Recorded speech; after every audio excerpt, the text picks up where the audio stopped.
12월 8일 월요일. 오늘이라는 선물.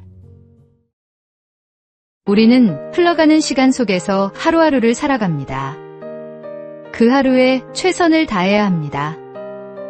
1년의 가치를 알고 싶다면 학점을 받지 못한 학생에게 물어보십시오.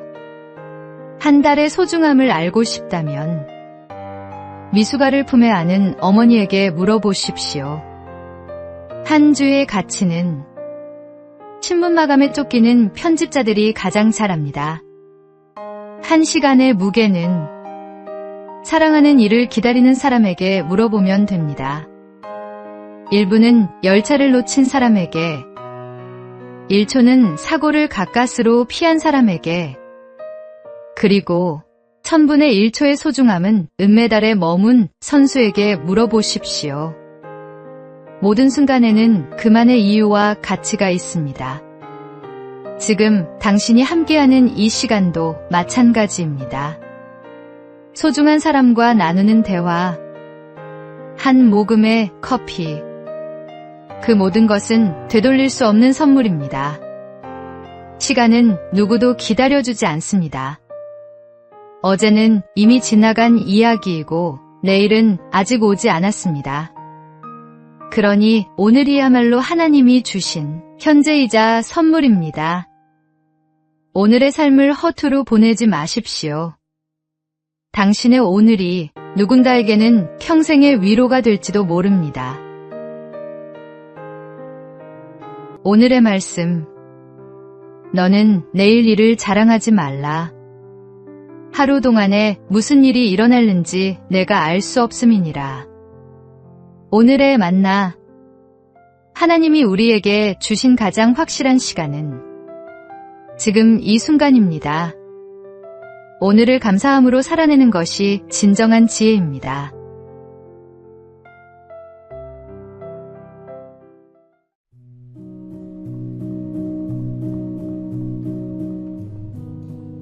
(12월 9일) 화요일. 분홍신의 유혹. 덴마크의 동화작가 안데르센의 작품 중에는 분홍신이라는 이야기가 있습니다. 한 소녀가 아름다운 분홍색 신발에 마음을 빼앗겼습니다. 그 신은 마술사의 손에서 만들어진 것이었고 한 번 신으면 죽을 때까지 춤을 멈출 수 없는 마법이 걸려 있었습니다. 소녀는 처음엔 기쁘게 춤을 추었습니다. 사람들의 부러운 시선이 즐겁게 느껴졌고 분홍신을 신은 자신의 모습이 너무나 사랑스러워 보였습니다. 하지만 그 춤은 곧 그녀를 괴롭게 만들었습니다.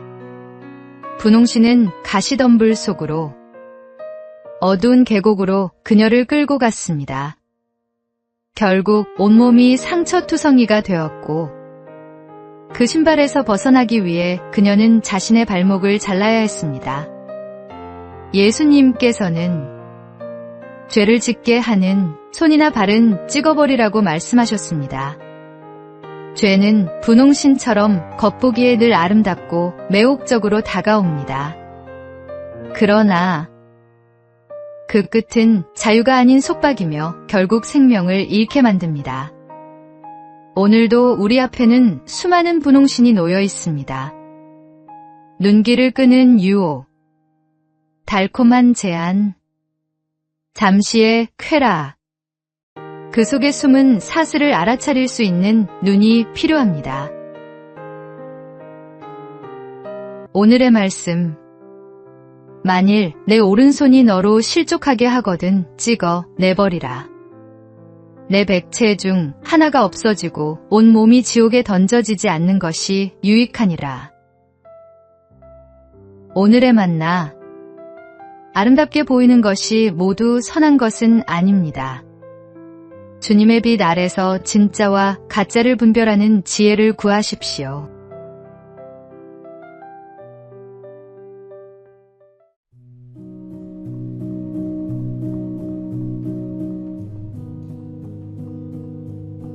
(12월 10일) 수요일. 한 평생을 바친 길.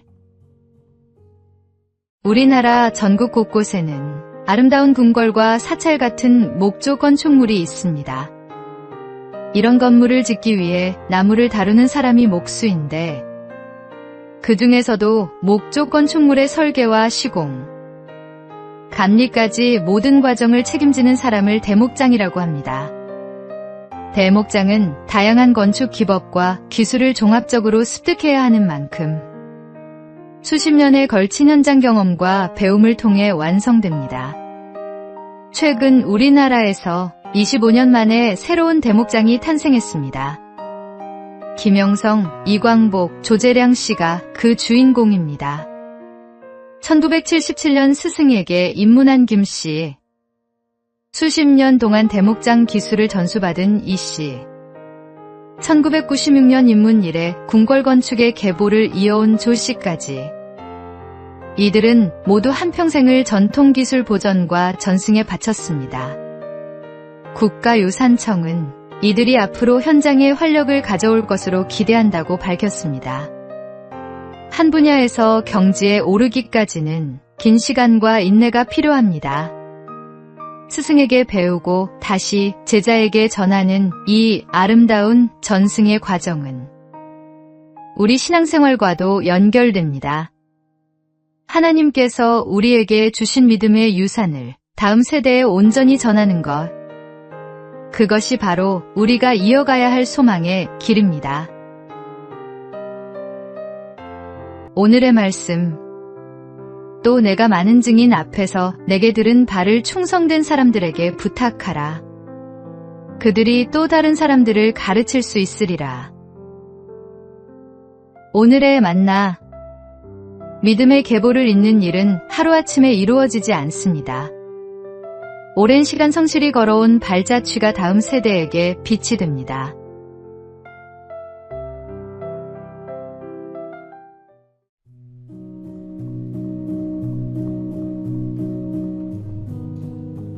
(12월 11일) 목요일.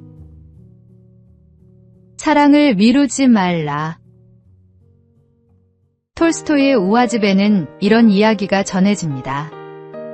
그가 여행 중 어느 주막에 머물던 날, 아침에 떠나려는데 병든 주막집의 어린 딸이 그의 빨간 가방을 달라며 울고 있었습니다.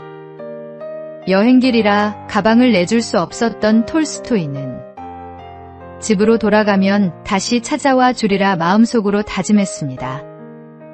며칠 뒤 그는 약속을 잊지 않고 가방을 들고 주막으로 되돌아왔습니다. 그러나 이미 아이는 세상을 떠난 뒤였습니다. 톨스토이는 깊은 슬픔 속에 아이의 무덤을 찾아가 가방을 놓고 묘비에 이렇게 새겼습니다. 사랑을 미루지 말라. 누군가에게 무엇을 주거나 따뜻한 말을 건네거나 작은 행동 하나를 하려 할 때 그때가 바로 그 시기입니다. 다음에 하지라며 미루는 순간 그 기회는 다시 오지 않을지도 모릅니다. 당신이 지나쳐버린 그 한 사람의 마음이 외로움에 상처 입고 쓰러질 수도 있습니다.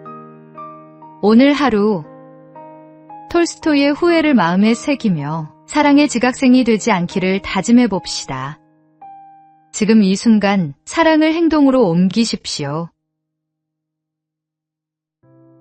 오늘의 말씀.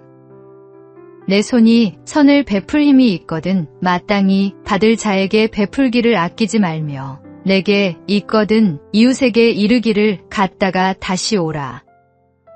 내일 주겠노라 하지 말며. 오늘의 만나. 사랑은 언제나 지금입니다. 미루어둔 사랑은 결국 사랑이 아니라 후회가 됩니다.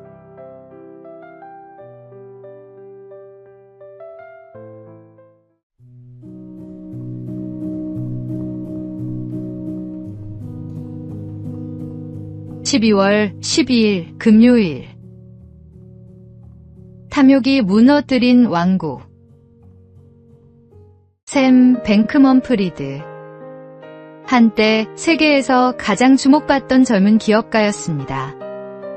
암호화폐 거래소 FTX를 설립하고 세상을 바꾸겠다는 이상을 내세워 수십억 달러의 자산을 쌓았습니다. 그의 말 한마디는 시장을 흔들었고 수많은 투자자들이 그를 혁신의 아이콘으로 추앙했습니다. 하지만 영광은 오래가지 않았습니다. 거대한 성공 뒤의 숨은 탐욕은 결국 그를 삼켰습니다. 고객의 자금을 개인 용도로 돌려 쓰고 재물을 속이며 그는 점점 진실로부터 멀어졌습니다. 그리고 2022년 FTX는 하루아침에 붕괴했습니다. 그토록 화려하던 왕국은 사라졌고 젊은 억만장자는 쇠창살 뒤에 서게 되었습니다. 플라톤은 이렇게 말했습니다. 영혼이 육체의 악에 물들면 결코 만족할 수 없다.